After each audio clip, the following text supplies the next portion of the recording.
Before modern off-roaders existed, these absolute beasts conquered impossible terrain with pure mechanical genius.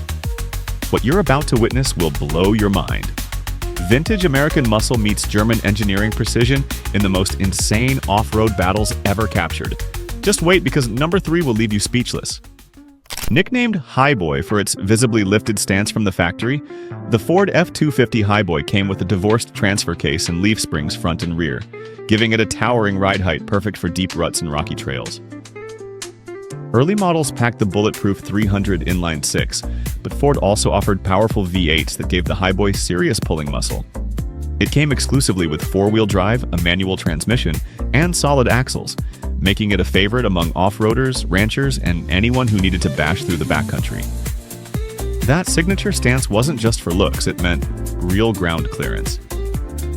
Add in its simple, overbuilt design and you've got a truck that could survive anything. Today, restored Hibboys are legendary among classic 4x4 lovers because they just don't build them this tall and tough anymore.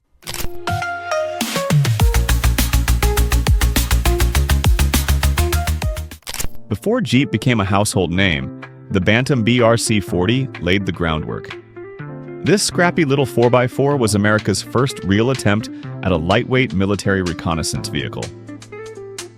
Designed by the American Banttom Car Company, the BRC40 was agile, compact, and capable of tackling rough terrain with surprising finesse. It featured a 45-horsepower engine, full-time four-wheel drive, and a no-frills design that prioritized function over comfort. Willys and Ford ended up mass-producing modified versions, what we now know as the iconic Jeep. Still, the BRC40 earned its place in history. It proved that small and nimble could outmaneuver size and bulk, setting the blueprint for generations of military and civilian 4x4s. Without the BRC40, the Jeep legend might have looked very different, or not existed at all. The IFA W50 4x4 was a truck so East German, it probably came with a complimentary copy of Das Kapital and a stern warning against capitalist roaders. Built from 1965 to 1990, this utilitarian vehicle was designed to survive the winter and even the apocalypse. Under the hood, it sported a 6.56-liter four-cylinder diesel engine, churning out a modest 125 horsepower. To be fair, it wasn't exactly built for drag races. It was built to haul 5.3 tons of whatever the state deemed necessary.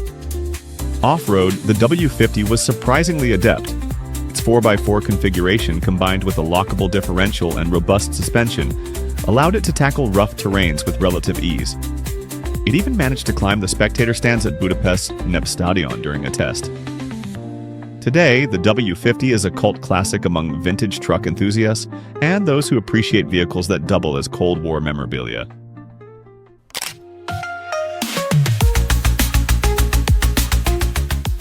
The Trabant 601 Kubal was Cold War charisma on four wheels. Stripped of doors, decked in utilitarian drab, and capped with a canvas roof, this East German quirky rig was built for military patrols, border guards, and forest rangers who didn't mind getting a little wind in their uniforms. Its shell was made of duraplast, that is fibers and resin, molded into a body so light it practically floated over potholes. Under the hood, a 594 cubic centimeter two-stroke twin-cylinder buzzed out 26 horsepower. Not much, but just enough to scoot across muddy paths and snowy outposts with a certain wheezy determination. There was no luxury here, but that was the point. This was a functional field vehicle made in a land of constraints, where form always followed function. Today, the Kubal's minimalist charm and cartoonish profile turn heads at vintage rallies. It's rugged, it's rare, and somehow it made Spartan stylish.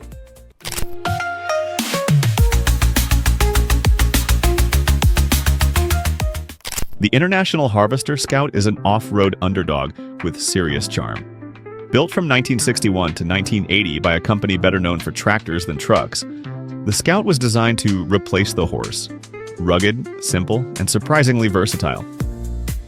Its first version, the Scout 80, featured a fold-down windshield and a torquey 2.5-liter four-cylinder, making 93 horsepower. Later Scouts added more powerful engines, like the 5.0-liter V8 and even a diesel option. The Scout's modular body styles included pickups and SUVs, with some models boasting removable roofs and roll-down windows, making it part farm truck, part adventure machine. Though overshadowed by Jeep and Ford, Scouts earned loyal fans for their durability and straightforward build. In fact, Volkswagen has revived the Scout name for its electric off-roaders, launching in 2027. Haven't found your favorite car? Hit that subscribe button and watch more of our vintage ride videos to find them.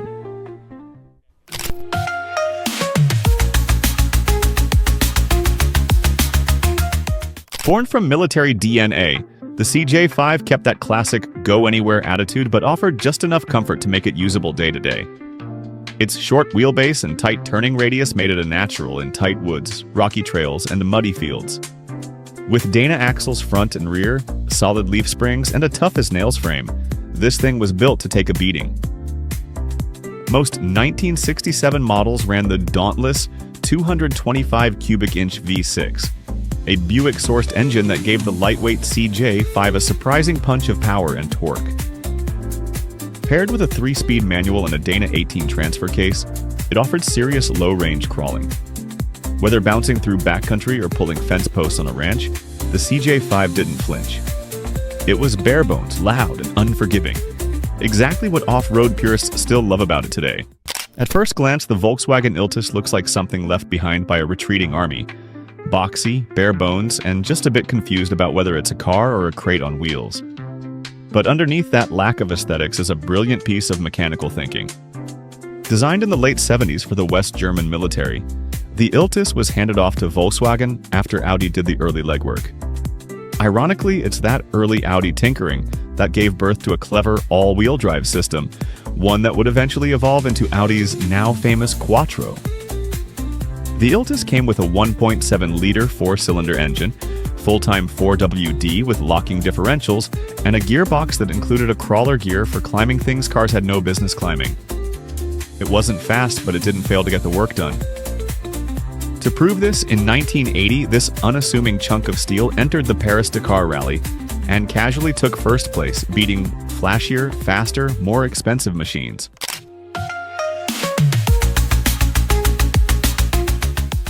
You might have never imagined that there was once a Porsche that could swim, but it did exist.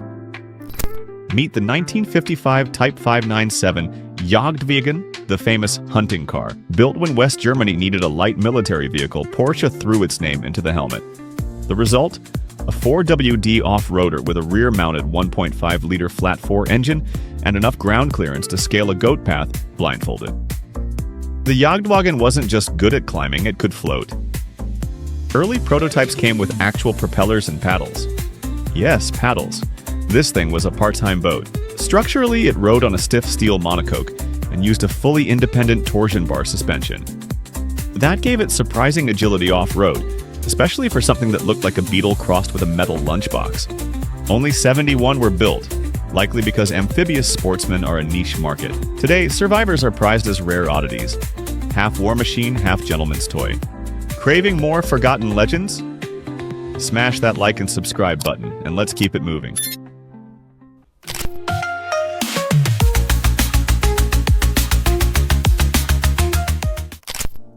The Jeep Cherokee Chief was built to stand out, and it absolutely did. Based on the full-size SJ platform, this two-door brute came with flared fenders, bold Chief graphics, and real off-road muscle. It offered serious ground clearance, stout Dana 44 axles, and Jeep's legendary Quadra-Track full-time four-wheel drive system. Under the hood, it could pack an AMC 360 or even a 401 horsepower V8, making it a torque-heavy trail tamer with attitude. While the Wagon Ear was dressed for luxury, the Cherokee Chief leaned into brawn, built for dirt, rocks, and mud without apology, and it had the suspension, travel, and power to keep going. It was loud, wide, unapologetically aggressive, and it helped define the muscular, off-road-ready SUV long before that became an Instagram trend.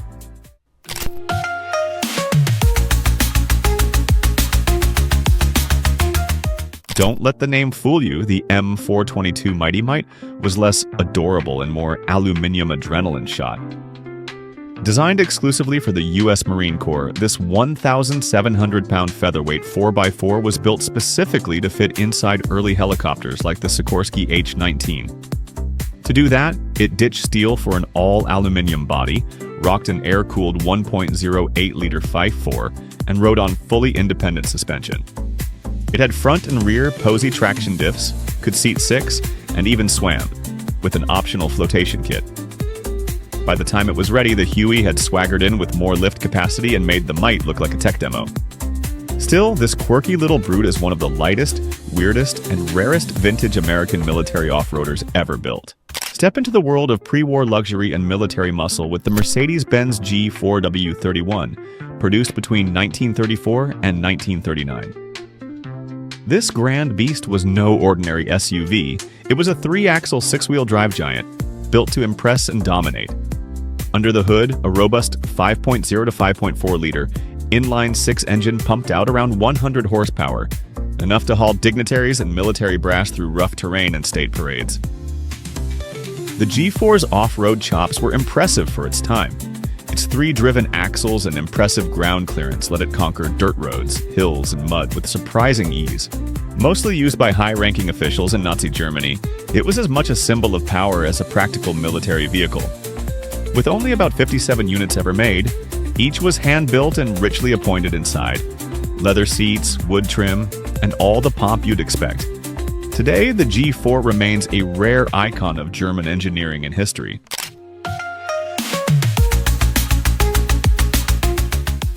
Most folks know the Volkswagen Type 181, the utilitarian thing that was a favorite for West Germany's army and later the public. But Porsche's Type 181, that's a rare twist in the off-road saga. Back in the 70s, Porsche and VW were tightly linked. They even shared dealerships. Porsche, obsessed with cracking the American market, took the VW thing, gave it a Porsche makeover, and slapped on a 914 engine and 5-speed gearbox. The result was a posh, more capable off-roader with better suspension and a nicer gauge cluster. However, when Porsche pitched this Americanized thing to US dealers, the reception did not go as expected. Porsche built only 5 of these upgraded Type 181s before pulling the plug. One lucky example made it to the US thanks to a Nevada dealer, and today it's the only known survivor of the original batch. Basically a unicorn for Porsche and off-road fans.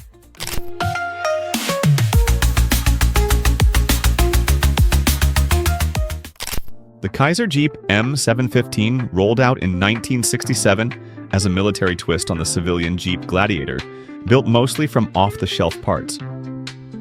Designed as a 1.25-ton troop and cargo hauler, it saw action in Vietnam but quickly earned a reputation for being underpowered, thanks to its sluggish 230 cubic inch inline-6 engine.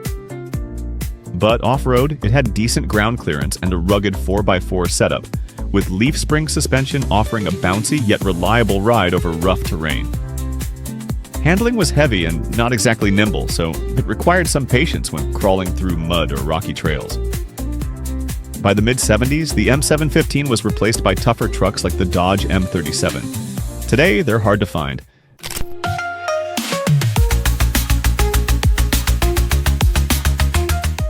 The Jeep CJ6 was the long wheelbase rebel that didn't get the spotlight, but earned serious off-road respect. Think of it as a CJ5 with extra cargo space and more room to stretch. 20 inches longer, to be exact. That extra length made it a favorite for utility work, expeditions, and even military use in some countries. It kept the same rugged formula: solid axles, leaf springs, 4-wheel drive, and an open body layout that begged for trail abuse. Under the hood, it ranged from the trusty Hurricane 4-cylinder to the dauntless V6. Despite its capabilities, it never sold in big numbers in the US, making it something of a rare gem today. More space, same Jeep soul, and all the right chops for getting far off the beaten path. The VW Golf family was already more ubiquitous than a coffee shop chain, but in the late 1980s they decided to go country. Unsurprisingly, the new car was called the Golf Country, a limited-run, hand-built, off-road twist on the MK2 Synchro. Under the hood sat the familiar 1.8-liter inline-4 making 89 horsepower, paired with a 5-speed manual whose shorter gearing managed the extra 350 pounds. Finished by Steyr Daimler Puch in Austria, each one received a tubular subframe and a 4.7-inch lift. Ground clearance jumped to over 7 inches, protected by skid plates and sleeves around the CV joints.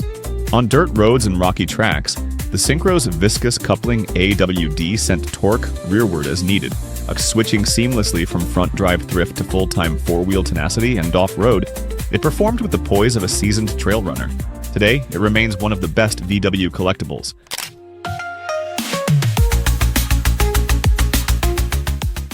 The Porsche 356 was not just any classic car, it was where Porsche's story began. Introduced in 1948 by Ferry Porsche in Austria, the 356 merged Volkswagen roots with racing ambition.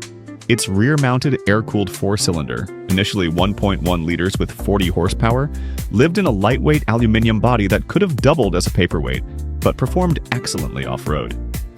By 1950, steel bodies replaced aluminum shells. Smooth curves and a split windscreen gave way to a single pane in 1952, making every 356 look like it was blowing a kiss at the wind. Over its run to 1965, it evolved through Pre-A, 356A, 356B, and 356C, adding curved glass, power, disc brakes, and a penchant for speed. The Speedster variant kept things minimal, a low windshield, and a grin. On track, 356 won races from Le Mans to Mille Miglia, cementing Porsche's sporty DNA. Collectors now pay fortunes. Nothing says timeless like a 356 idling in the driveway.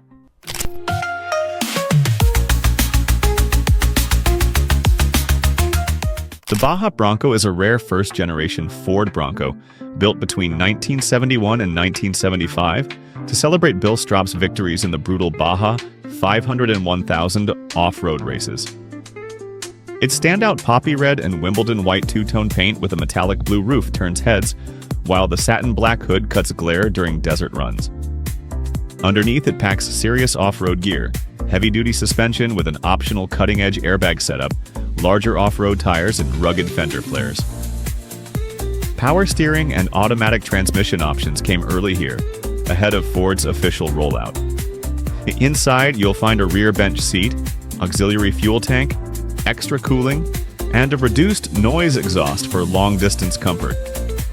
Straub's shop added custom touches like roll cages and the Cactus Smasher push bar, making this Bronco a true desert warrior and a highly sought-after collector's gem.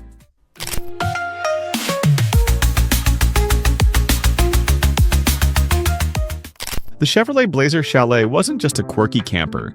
It was an off-road escape pod built for the wild. Made between 1976 and 1977 in collaboration with Chinook, this beast fused a full-time 4-watt D Chevy Blazer with a permanently mounted fiberglass camper shell.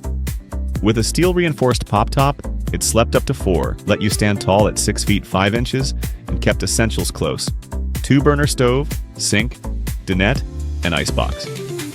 It could muscle through rough trails, rocky climbs, and snowy backroads with ease, all while carrying your entire campsite on its back. The Chalet's wide stance, torquey V8, and rugged suspension meant it could follow dirt bikes into places most RVs wouldn't dare sniff. Sure, there was no bathroom, but when you're parked on a mountain ledge with a front-row sunset, who cares? The VW G60 Classic was the one that behaved like it swallowed a scroll-type supercharger for breakfast. It was a humble MK2 shell, hiding a 1.8 G-liter supercharged flat 4 that cranked out 160 horsepower and around 210 Nim of torque. VW introduced it in August 1988 as a limited edition nod to forced induction fans. A 5-speed manual gearbox channeled power mainly to the front wheels, though a synchro version offered full-time AWD. The chassis remains largely stock: McPherson struts up front, semi-trailing arms at the rear, and 4-wheel discs. Visually, it was low-key: subtle G60 badging on the grille, standard steel wheels wrapped in grippy rubber, and stock bumpers that belie its hidden prowess. But the cabin was all MK2 Golf. Straightforward plastics, comfy cloth seats, and a steering wheel. That's just the right size to remind you this is still a driver's car. Only 13,000 were produced, so if you find one, you hold a rare piece.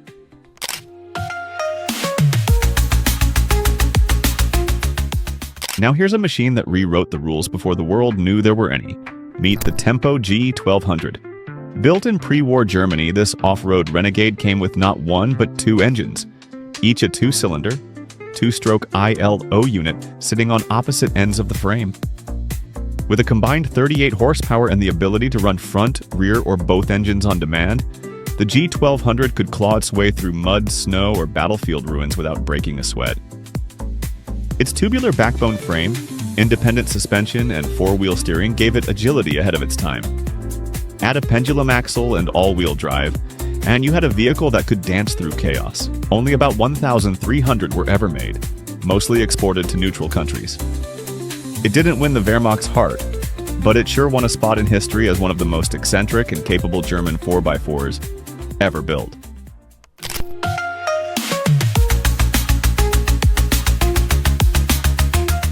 The Jeep CJ8 Scrambler was AMC's funky 80s answer to the growing compact pickup craze.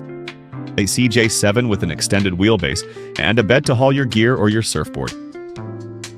Produced from 1981 to 86, it packed either a modest 82 horsepower GM Iron Duke 4-cylinder, a sprightly 105 horsepower AMC, 2.5-liter, or the torque monster 115 horsepower 4.2-liter inline 6. No V8s here, but who needed one when the Dana 300 transfer case and stout Dana 30 front axle meant this truck could claw through rough trails with ease. The Scrambler may not be a speed demon, but it is a true workhorse with charm and versatility. The granddad of today's Jeep Gladiator, and a serious collectible for Jeep fans still hitting the dirt.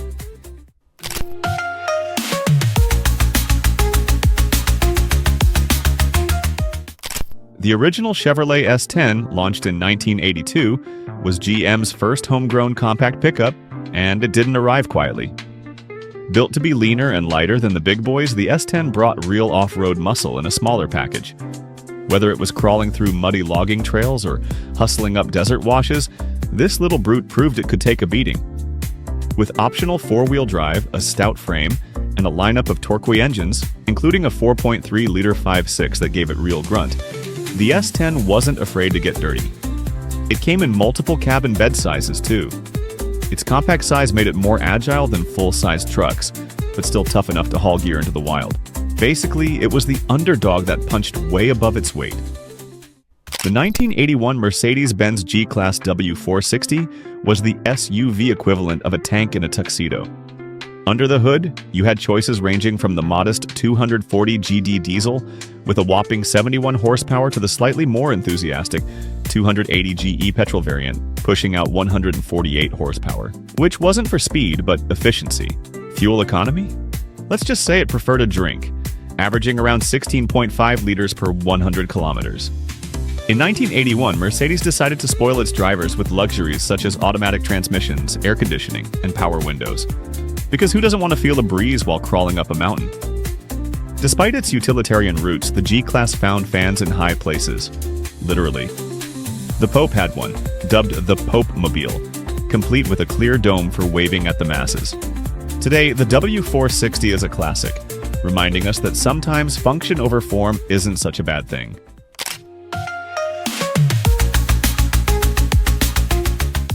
The Volkswagen Type 2 was introduced in 1950. This rolling box of charm was VW's post-war masterpiece. Practical, lovable, and impossible to ignore. The split-window bus especially, pure magic. With its iconic round headlights, upright windshield, and sunny disposition, it looked like it was always smiling, even when covered in dust. And yes, while it wasn't born to be a rock crawler, but off-road conversions gave it surprising grit. Pop one on lifted suspension, throw on chunky tires, and suddenly it's tackling trails like a happy-go-lucky mountain goat. That rear engine layout? Great for traction on loose terrain. But the real beauty was its versatility. Camper, cargo van, or weekend trailblazer, it did it all with vintage flair. Whether parked by a beach or climbing a fire road, the Type 2 always made it look like a joyride. It's not just a vehicle, it's a vibe.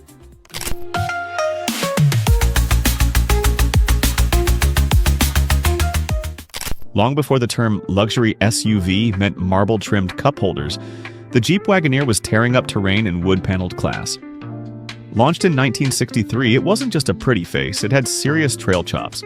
Built on the tough SJ platform with available four-wheel drive, it came with quadra-track full-time four-wheel drive from 1972, ditching the old-school manual hubs and transfer case. That made it a breeze to take up snowy mountain passes or through backwoods trails. Early models rocked independent front suspension, rare for a 4x4 at the time, before Jeep went full solid axle for max durability. By the 1980s, the Grand Wagon Ear was draped in leather and luxury, but never lost its off-road backbone. It proved that luxury and off-road grit could absolutely ride together.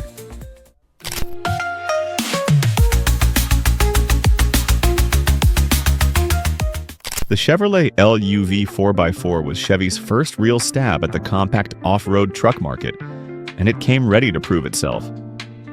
Built tough by Isuzu and sold under the bow tie, this little rig featured a sturdy ladder frame, a proper transfer case, and manual locking hubs, making it far more capable off-road than its size suggested. While the 1.8-liter four-cylinder didn't pack a punch, its reliability and low-end grunt got the job done. The LUV thrived on rutted trails, steep climbs, and backwoods scrambles, thanks to its high ground clearance and simple no-frills engineering. Whether hauling gear or exploring fire roads, it brought rugged utility to a smaller package. The LUV 4x4 always delivered the goods, quietly and dependably. Once upon a time, the Shah of Iran asked Mercedes for a proper off-roader, so they teamed up with Steyr Daimler Puch and gave birth to the W460. By 1986, the 300 GD carried the torch as a descendant. It had a 3.0-liter inline-5 OM617 diesel engine, rated at a modest 88 horsepower and 127 pound-feet, yet famed for cruising past 620,000 miles without a hiccup. In a world chasing horsepower, this G-Wagon was more endurance athlete than sprinter. Sideways, it was all boxy silhouette, slab-sided doors, and flat glass everywhere. Underneath, a ladder frame, rigid axles, and that legendary torsion beam front suspension let it tackle Sahara dunes or Arctic ice rinks with equal aplomb. Ground clearance? A lofty 7 inches, enough to clear most tree stumps or small livestock. The interior was curiously civilized. Cushioned seats, purposeful dash layout, and enough headroom to wear a helmet. This intentional approach to luxury has made it a favorite in the world of luxury cars today.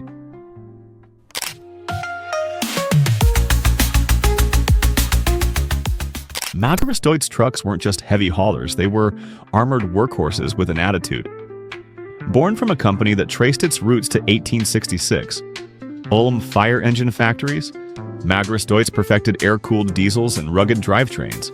By the 1950s, models like the Merkur and Jupiter 6x6 were prized by militaries and industries for their uncanny ability to devour mud, sand, and rocky trails without complaint. Under that hood sat air-cooled V8s or straight-six diesels that refused to overheat, even under the Sahara sun or Arctic freeze. Their 4x4 and 6x6 layouts, coupled with lockable differentials, meant traction was always on call. Cab interiors were Spartan, think steel benches and a dashboard that doubled as a lunch table, because luxury was for sedans, not these battlefield behemoths. By the late 60s, Magristos merged with Fiat's truck division, but left a legacy of indestructible off-road icons. Today, vintage examples still show up through mud bogs and military reenactments.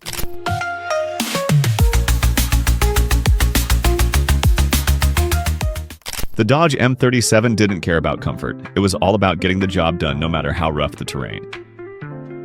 Born from World War II lessons and built to be the backbone of U.S. military logistics, this 4x4 was a brute with purpose. It came standard with a rugged ladder frame, leaf-sprung solid axles, and a bulletproof 230 cubic inch inline-6 mated to a 4-speed manual. With a top speed around 55 miles per hour, it wasn't winning races, but it could slog through mud, snow, and desert without flinching. Its high ground clearance, short wheelbase, and simple but tough design made it ideal for everything from troop transport to carrying comms gear. Civilian and off-road enthusiasts still love it today for its no-nonsense build and endless mod potential.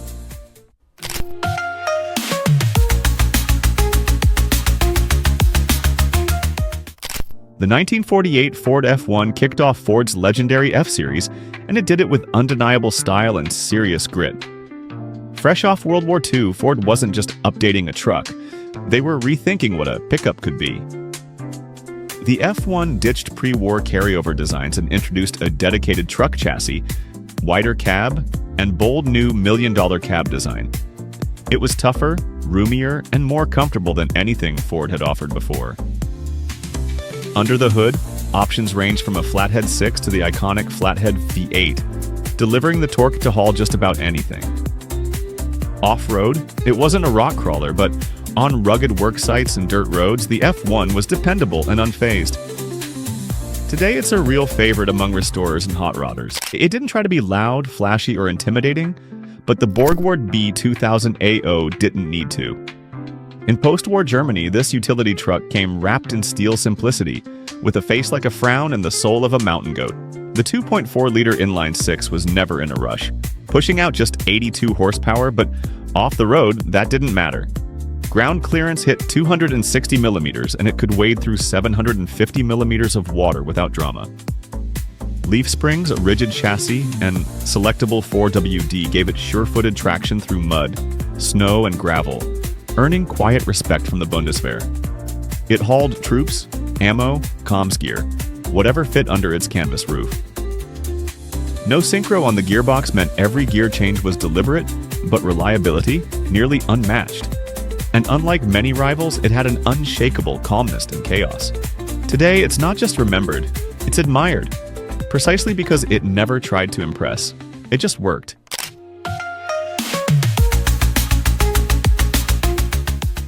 Introduced in 1953 as the all-wheel drive sibling of the L28, the Hanamag AL28 carried a modest 1.5-ton payload, yet strutted like it could swallow 7. Under that alligator hood lived a 2.8-liter pre-chamber diesel thrumming out about 70 horsepower.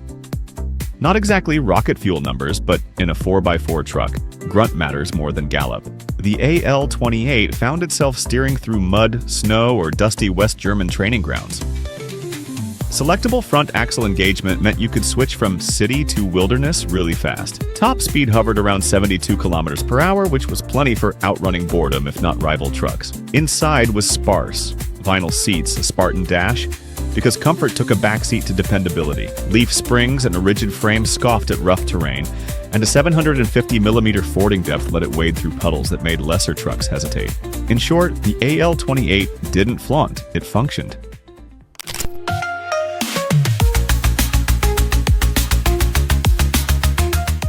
The Dodge W200 Power Wagon was a no-nonsense bruiser built for serious terrain and even more serious jobs.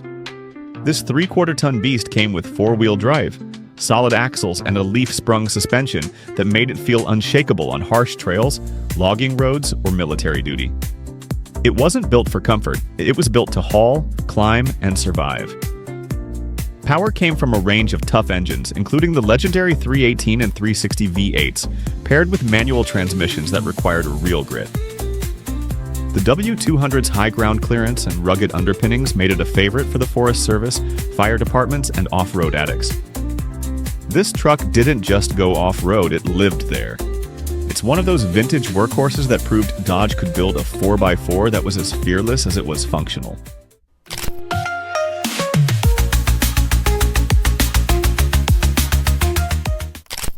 The Plymouth Trail Duster was Mopar's bold leap into the full-size 4x4 SUV ring. This beast shared its bones with the Dodge Ramcharger but wore a slightly different badge and grille. It arrived with rugged body-on-frame construction, solid axles front and rear, and part-time four-wheel drive, a setup made for getting dirty. Early models featured a fully removable hardtop, perfect for open-air adventures in the wild. Engine choices ranged from a trusty slant 6 to big V8s like the 360 and 440, offering torque for days and the roar to back it up. Inside, it was more utility than luxury, but tough vinyl, bench seats, and optional roll bars fit the Trail Duster's mission. Though it never outsold its Dodge twin, the Trail Duster carved its niche as a capable no-nonsense off-road SUV. The DKW Munga was Germany's answer to the question, what if a Jeep had a two-stroke heart and a fondness for mud? Built by Auto Union from 1956 to 1968, this boxy brute was powered by a 900 cubic centimeters three-cylinder two-stroke engine, delivering a modest 40 horsepower. It featured permanent 4WD, a 4-speed manual transmission, and a top speed of around 98 kilometers per hour downhill with a tailwind. Despite its humble power plant, the Munga was a favorite among NATO forces, the German border police, and farmers who needed a vehicle that could plow through fields and forests without complaint. Its off-road prowess was legendary, thanks to a lightweight design of around 1,653 pounds and a suspension setup that cruised over potholes. It even found a second life in Brazil as the DKW Veimag Candango. The Munga's simplicity was its charm, no fuss, just a rugged companion that got the job done.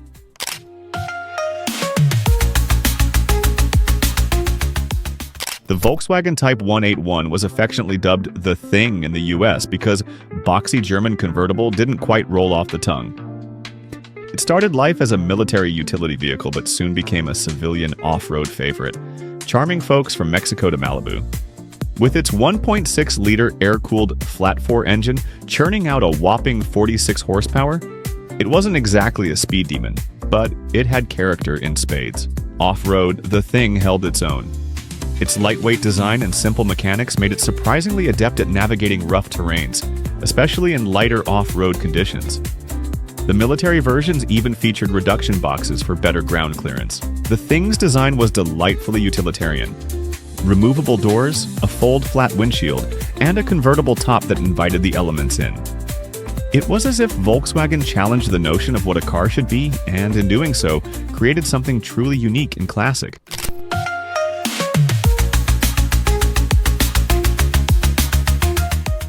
The Chevrolet Apache is a classic American pickup that defined toughness and style in the 50s truck scene.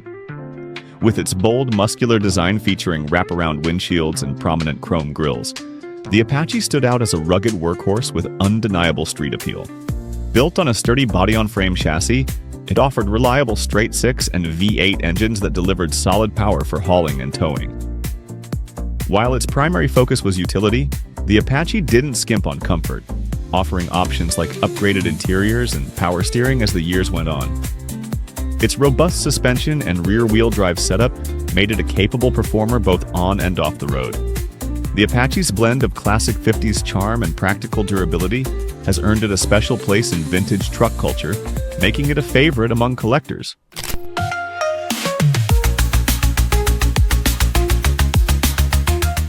The 1966 Jeep Gladiator was a rugged and versatile pickup that combined Jeep's legendary off-road capability with practical truck utility to achieve a powerful vehicle. Built on a sturdy truck chassis, the Gladiator featured a powerful inline-six engine and optional V8, giving it enough grunt to handle tough jobs and rough terrain alike. Its solid axles and part-time four-wheel drive made it a dependable companion for off-road adventures, work, and everything in between. The Gladiator's classic boxy styling and durable construction made it a standout in the mid-60s truck market. Whether hauling gear or tackling trails, this Jeep blended utility with toughness. Its reputation as a solid, no-nonsense truck still lives on, cementing the Gladiator's place in Jeep's rich history of durable go-anywhere vehicles. Meet the VW Tripper LT 4x4, a van that ditched cargo duty and went full-on dirt warrior. Born from the humble Volkswagen LT, this boxy brute was reimagined for the kind of adventures that laugh at paved roads. With full-time four-wheel drive, chunky tires, and a tall, no-nonsense stance, the Tripper LT doesn't just drive off-road, it dominates it. Builders often yank out the original six-cylinder gas engines and slap in turbocharged 2.5-liter diesel mills like the D5252T, giving it that much needed grunt to climb, crawl, and roar through brutal terrain. You'll spot these in wild off-road events across Europe, pulling stunts that make SUVs look shy. Think water crossings, deep mud, and brutal hill climbs, all in a van. But what really makes the Tripper LT shine is its homemade character. It's part overlander, part battle wagon, and fully unstoppable. Not fancy, not fragile, just damn cool.